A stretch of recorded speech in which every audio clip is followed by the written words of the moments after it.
Well, there are increasing signs former President Trump could soon be indicted. And if it happens, it would be the first time a commander-in-chief, current or former, has ever been charged with a crime.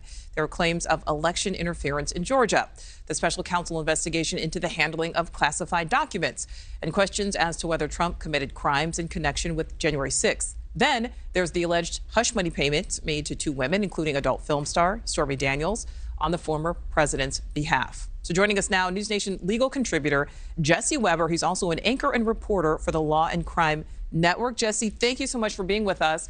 Some legal experts are raising questions about the strength of this case by the Manhattan DA in regards to those hush money payments. How the case is assembled, the federal charges could really potentially be immediately dismissed. Well, first of all, I think it's important. I agree. I think there's problems with the New York case. I don't know if that's necessarily going to affect the other cases. And when we talk about the federal charges, let's not forget, federal prosecutors had the opportunity to go after Trump for the Stormy Daniels hush money payments, and they chose not to for a number of reasons. A big reason was he was president at the time, and there was a concern about could you actually go after a sitting president, but they chose not to do that.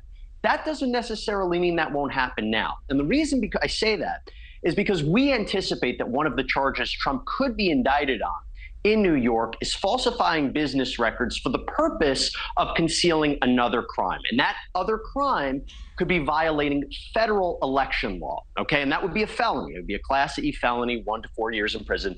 Not saying he would necessarily serve that if convicted.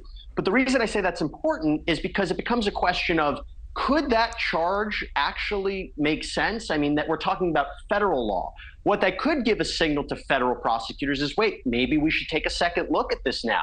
I think the biggest impact, if Trump gets indicted in New York, is the blood is in the water. This is an unprecedented action, and we may see after that other charges coming down in other jurisdictions for other alleged crimes. All right. So Jesse, as you said, this indictment would be coming down in Manhattan. Okay, let's talk about the security preps that are happening. They have to be happening right now because we're talking federal, state, local authorities all trying to work together to make sure this Manhattan courthouse where it would happen would be secure, because again, we're talking about a former president. I hate to repeat myself, but I am going to use a word here again. It's unprecedented. We've never seen anything like this. And out of all the presidents, this is Trump. So we have a situation here where we do not know what to expect if it comes down where, and by the way, let me just make it clear, this isn't going to be a case where he's raided and he's put in handcuffs and he's brought downtown.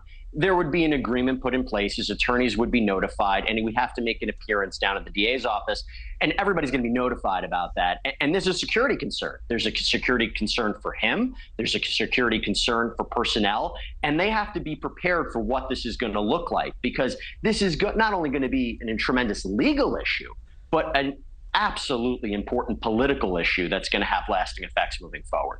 Oh, absolutely. Okay, so Jesse, you touched on this a bit just now. How soon could we know about the indictment once it is handed down, if it is? I mean, if it's sealed, is there a world in which we wouldn't even know? It's a great question. So typically speaking, this would be sealed until the arraignment, and it would be unsealed, and then copies would be sent to the press. The one thing I'll say is this case is very different, and there's a chance Alvin Bragg, Manhattan DA, would request the court permission to release or unseal this indictment before the arraignment, that there's a public interest and for everybody to know. I don't anticipate a scenario where this would be completely sealed unless there was some sensitive information we didn't know about where we wouldn't have access to it. I believe we are going to see it, but typically it would be after the arraignment. All right. Yeah, we'll certainly see what happens. NewsNation legal contributor Jesse Weber, thank you. Thank you for watching. Go to newsnationnow.com to find NewsNation on your television provider. And don't forget to click the red subscribe button below to get more of NewsNation's fact-driven, unbiased coverage.